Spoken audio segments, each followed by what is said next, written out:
Okay, so how are you going to clean and store your machine? All right, your inner pot and steam rack are dishwasher safe, so you can put them in the dishwasher. I just generally do a hot soapy water right away, get them clean immediately, because there are times I use this machine 3 times in a day, so I want it clean and ready for the next meal. You can do breakfast, lunch, and supper in this particular machine. And then your cooker can be cleaned with a damp towel. I'll end up having maybe a wet soapy washcloth, and I will go over the outside of the machine and then make sure that it's all cleaned up. And then you're going to remove the anti-block shield that I mentioned that has little holes like you see in this picture.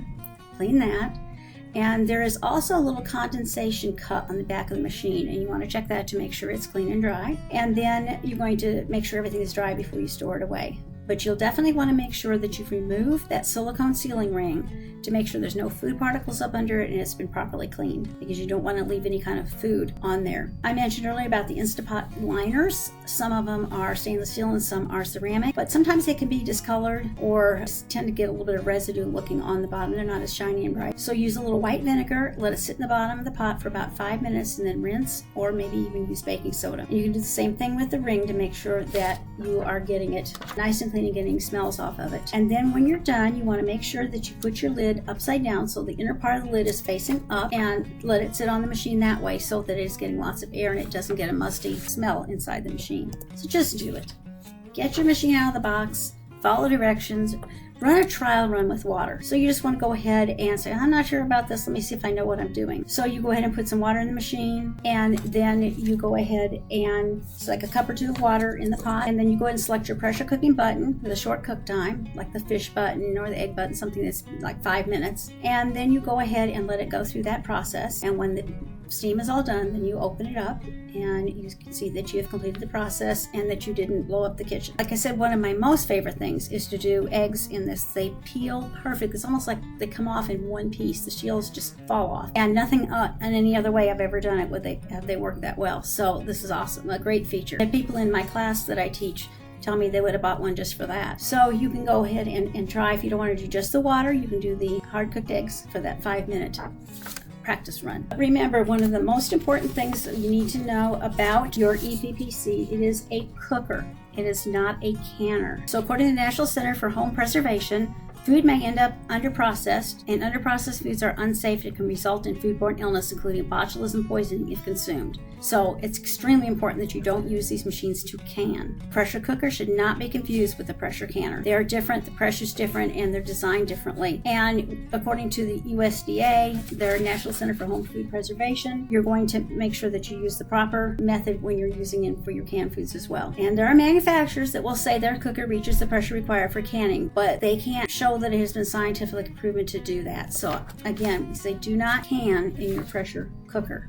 What other safety features do you have to know when you're using these machines? This is all safety features that you need to use every day. Make sure that your countertops and all of the work area utensils that you're using, you have washed, rinsed, and air dried, and that your hands have been thoroughly washed, and that you're starting with a clean appliance. Making sure that everything that is going to go in that pot is clean and ready to go in, and making sure that you're not letting any kind of bacteria or any problems like with raw meats and such on your countertop. We have our 4 principles of clean: wash hands and surfaces, separate, keep raw meat from poultry and ready-to-eat foods, cook your foods to the proper internal temperature, and chill. Get leftovers into the fridge within 2 hours of being cooked. And so just using our basic fight back rules will help you protect yourself from illness. Food safety first. Use a food thermometer. These are very inexpensive. You can find them just about anywhere. This is going to ensure the minimum internal temperature of the food has been met before removing from the heat source. So you've taken your lid off the pot, and I've had this happen with larger cuts of meat. I take the lid off, I put my thermometer in to test, and it has not reached, at the thickest part, it has not reached a safe food temperature.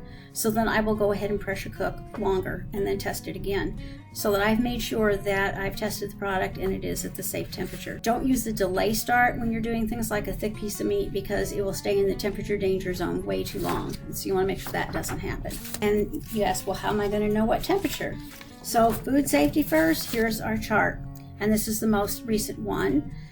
You want to have your beef, pork, veal, and lamb to 145 degrees. Your ground meat, 160. Ham, 145. Fully cooked ham to reheat, you want to get that up to 165. All reheating goes to 165. Poultry, 165. Eggs, 160. Fish and shellfish, 145.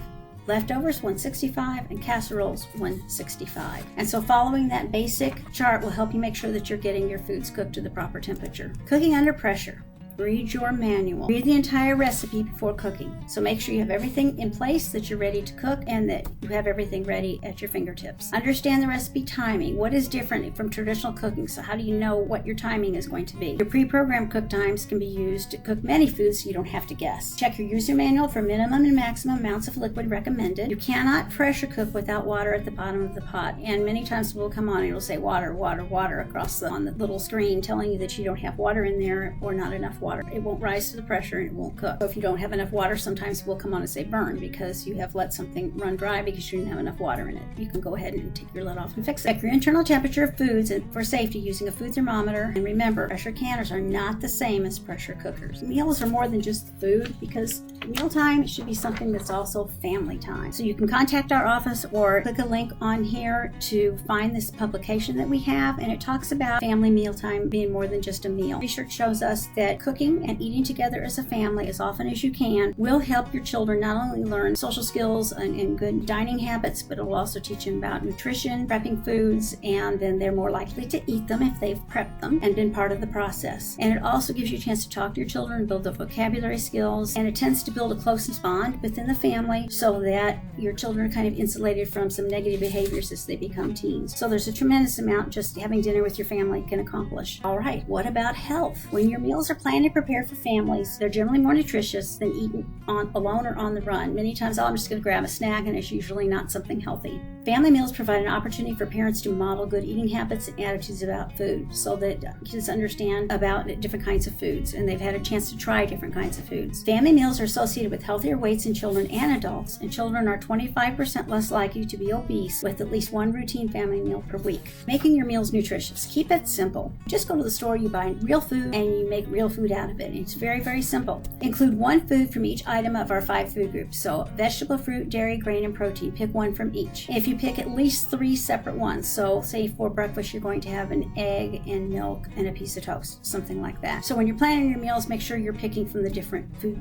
groups. Limit foods that are fried or highly refined and incorporate high fiber foods daily. One of the nice things about if you buy one of the EPPCs that has the extra lids you can use for air fry, or the Ninja has the air fry lid built on it, you can take foods that you normally would fry and you can put them in there and you can air fry, which means you get them up on a trivet and there's no added oil or grease, and they will brown and they're beautiful. That's one good way to have that fried kind of color and flavor without having any grease added, so that will help you cut down on excess calories. So as you plan for your family meals, look at your schedule and determine the days and times that eating together is possible. What days of the week are you all there at the same time? And decide what you're going to prepare. So you can go ahead and spend a few minutes to do a weekly menu plan that can help prevent last minute worries about what to cook. It will have you not just running out to the grocery store every once in a while for a couple things, and which means you'll grab more things because you're in the store. So it will help you stay with your budget. Shopping for a week saves time and money and reduces stress. Using time-saving strategies such as cook in bulk, double the recipe and freeze half for the future meal, or use different cooking methods, the slow cooker, EPPC, and grilling.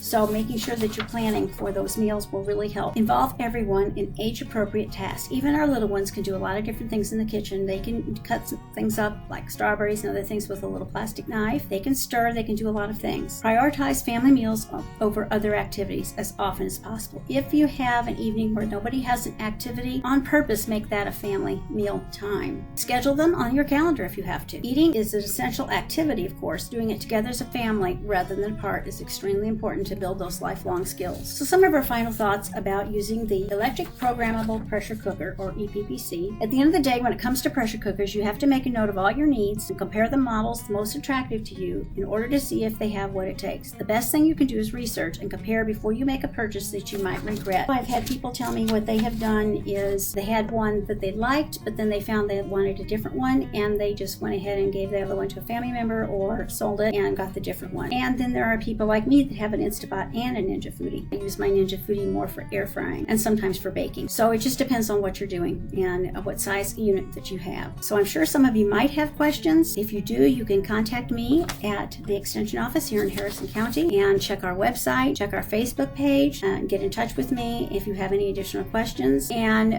if you would be interested in, you or a group you're working with, having one of these classes in person where you actually get to come in the kitchen and do the prep and try out the machines for yourself, we will be going back to having those fairly soon. And here are our references for today of what we've used. We've used Pressure Cooking Today, and we also have looked at some different sites on getting safe features such as USDA safe temperatures and family meal time. So thank you for your time and attention today for our video on using the electronic programmable pressure cooker. Thanks. Bye-bye.